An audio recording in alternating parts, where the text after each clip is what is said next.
Que la paix et la grâce de Dieu soit avec vous tous aujourd'hui, mes frères et sœurs. Aujourd'hui, nous allons faire Matthieu 24 du verset 10 jusqu'au verset 21. Nous allons commencer par quoi sur le livre. Amen. Père, nous te disons merci pour ta grâce et ta miséricorde. Merci pour le moment de ta faveur. Nous avons besoin de toi, Seigneur. Nous avons besoin de ta présence. Nous disons merci dans le nom précieux de Jésus-Christ. Amen. Comme je l'ai dit avant de prier, nous allons faire Matthieu 24 du verset 10 jusqu'au verset 21 et nous allons commencer par grâce au livre. Amen. Amen. Alors, aussi plusieurs succomberont et ils se trahiront, se haïront les uns les autres. Plusieurs faux prophètes se lèveront et ils séduiront beaucoup de gens. Et parce que l'iniquité se sera accrue, l'amour du plus grand nombre se refroidira, mais celui qui persévérera jusqu'à la fin sera sauvé. Cette bonne nouvelle du royaume sera prêchée dans le monde entier pour servir de témoignage à toutes les nations, alors viendra la fin. C'est pourquoi lorsque vous verrez l'abomination et la désolation dont ont parlé le prophète Daniel, établi en lieu saint, que celui qui lit fasse attention. Alors que ceux qui seront en Judée fuient dans les montagnes, et celui qui sera sur le toit ne descende pas pour prendre ce qui est dans sa maison, et que celui qui sera dans les champs ne retourne pas en arrière pour prendre son manteau. Malheur aux femmes qui seront enceintes et à celles qui allaiteront en ce jour-là. Priez pour que votre fuite n'arrive pas en hiver ni un jour de sabbat, car alors la détresse sera si grande qu'il n'y en a point eu de pareil depuis le commencement du monde jusqu'à présent, et qu'il n'y aura jamais la parole du Seigneur. Amen. Amen. Alors aussi, plusieurs succomberont, ils se trahiront, se haïront les uns les autres. Plusieurs faux prophètes s'élèveront et séduiront beaucoup de gens. Et parce que l'iniquité sera accrue, l'amour du plus grand nombre se refroidira. Mais celui qui persévérera jusqu'à la fin sera sauvé. Cette bonne nouvelle du royaume sera prêchée dans le monde entier pour servir de témoignage à toutes les nations. Alors viendra à la fin.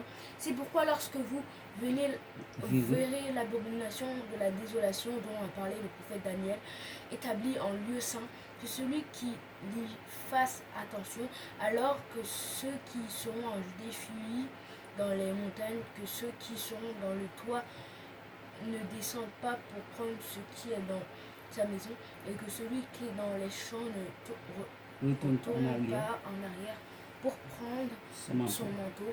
Malheur aux femmes qui seront enceintes et à celles qui allaiteront en ces jours-là. Priez pour que votre fuite n'arrive pas en hiver ni en jour de sabbat. Ça alors la détresse sera si grande qu'il n'y en a point eu de pareil depuis le commencement du monde. Jusqu'à présent, il n'y en aura jamais. Amen. Par grâce du Parole du Seigneur. Alors aussi plusieurs succomberont et ils trahiront, se haïront les uns les autres. Plusieurs faux prophètes s'élèveront et ils se séduiront beaucoup de gens. Et parce que l'iniquité sera accrue, l'amour des plus grands nombres se refroidira. Mais celui qui persévérera jusqu'à la fin sera sauvé. Cette bonne nouvelle du royaume sera prêchée dans le monde entier, pour servir le témoignage de toutes les nations. Alors viendra la fin.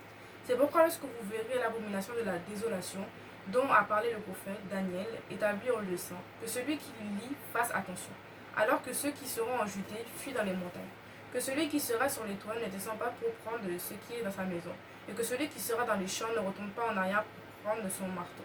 Malheur aux femmes qui seront enceintes à celles qui allaiteront en ces jours-là. Priez pour que vos fuites n'arrivent pas en hiver, ni un jour du sabbat, car alors la détresse sera si grande et qu'il n'y aura point eu de pareil depuis le commencement du monde jusqu'à présent, et qu'il n'y aura jamais. Amen. Par grâce du vivant. Comme on le dit, on le répète, et c'est toujours très important, ça ne va pas changer. Nous devons méditer la parole de Dieu, car si nous ne méditons pas la parole de Dieu, c'est lire la Bible vaguement. Et nous ne devons pas lire la Bible vaguement. Donc c'est ce que nous allons faire aujourd'hui. Alors, Aussi, plusieurs succomberont, ils se trahiront, se haïront les uns les autres. Voilà. Dans le verset 10, le premier verset, il dit que plusieurs seront surplombés par les faux prophètes qui vont arriver, et il y en a d'autres qui vont se trahir, se haïr, dire que c'est lui qui a raison, faire des sectes, faire n'importe quoi, jusqu'à détester toutes les personnes dans le monde. Et ça va partir en n'importe quoi, donc C'est pas facile. Plusieurs faux prophètes s'élèveront et ils séduiront beaucoup de gens. C'est-à-dire que plusieurs personnes diront oui, moi je suis cet homme, mais alors ils vont les emmener dans des choses mauvaises comme prendre leur argent ou les faire respirer d'un truc, ou juste amadouer les gens pour qu'ils vont dans le mauvais chemin le jour à jour. Nous devons exempter cette vie par quoi? Par la parole de Dieu. Par la parole de Dieu. Nous devons rester dans la parole tous les jours. Très important. Voilà. Et parce que l'iniquité sera accrue, l'amour du plus grand nombre se refroidira. Et dans ce verset, il dit que parce que l'iniquité a été accrue, c'est-à-dire que c'est agrandi.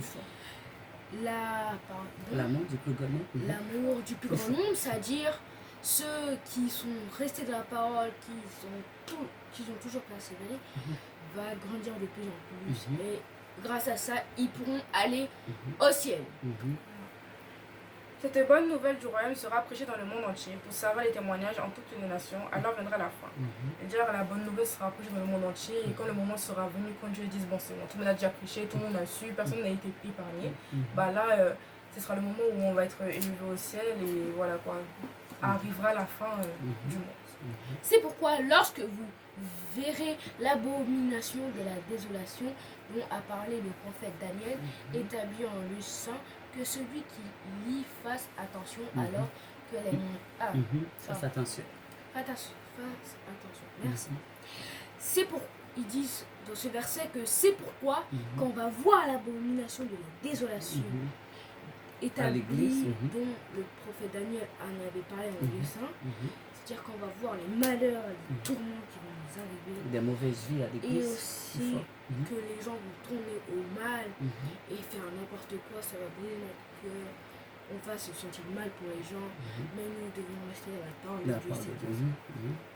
Alors que ceux qui seront en Judée fuient dans les montagnes. C'est-à-dire alors que les gens, quand ils verront ça, ils vont commencer à fuir, à éviter les choses comme ça pour avoir une vie meilleure, et ce sera...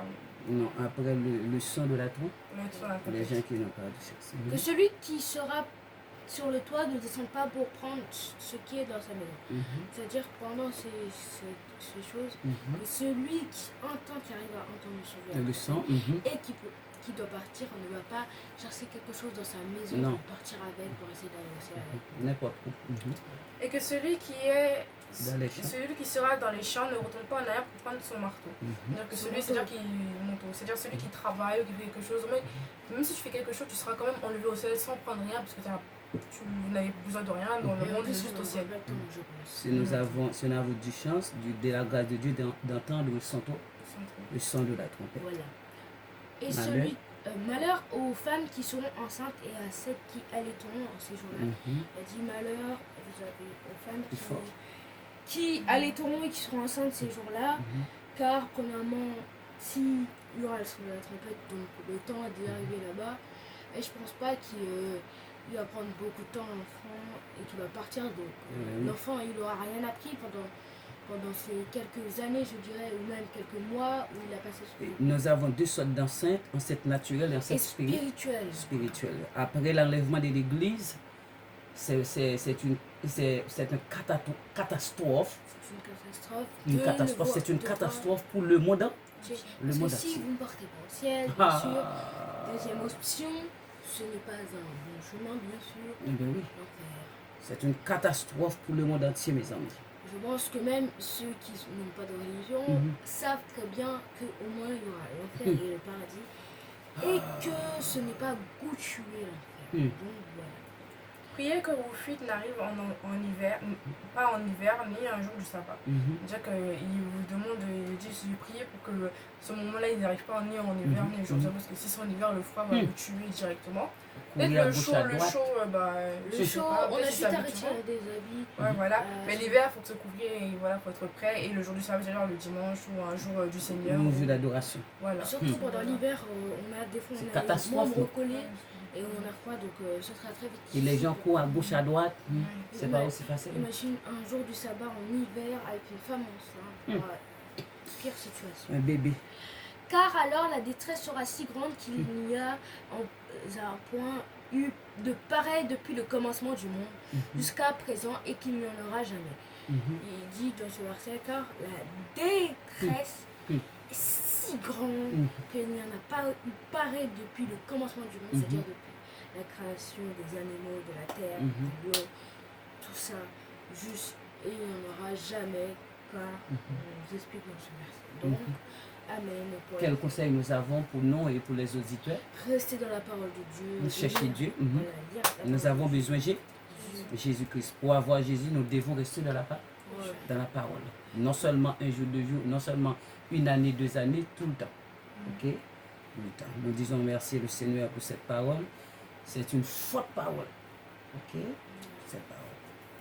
Donc voilà. Vous avez des questions pour la Non, fin? pas ton question. Donc on va prier pour la fin. N'hésitez pas à partager cette vidéo. Beaucoup. J'ai remarqué personnellement que vous partagez beaucoup en ce moment et que vous êtes de plus en plus à venir sur la chaîne, c'est une grâce pour bon Dieu. Comme ça, la parole de Dieu se répand. Et on va prier pour la fin. N'hésitez pas à mettre un commentaire si vous avez des questions et à vous abonner, liker pour me soutenir. Vous n'êtes pas obligé. Et pour la fin, on va dire amen. Amen. Nous disons le Seigneur merci pour cette parole. C'est une parole de changement.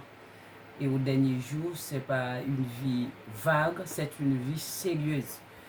Et après l'enlèvement de l'Église, il va y avoir des catastrophes, des douleurs, des amertumes, des grandes tribulations. Mais bien aimés, veillons et restons au pied de Jésus-Christ. Seigneur, nous te disons merci. Merci pour l'avertissement que nous avons aujourd'hui. Permettre que ta parole pénètre dans nos cœurs, Seigneur. Tu es la vie pour nous. Tu es la lumière du monde. Le Seigneur Jésus-Christ, aidez-nous, Seigneur. Franchement, nous avons besoin de toi tous les jours. Que ta présence, Seigneur, ta lumière nous brille. Nous te disons merci, Seigneur, dans le nom précieux de Jésus-Christ. Amen. Que la paix et la gloire de Dieu soit avec vous tous. Que le Seigneur vous bénisse, mes bien-aimés. Au revoir. Au revoir.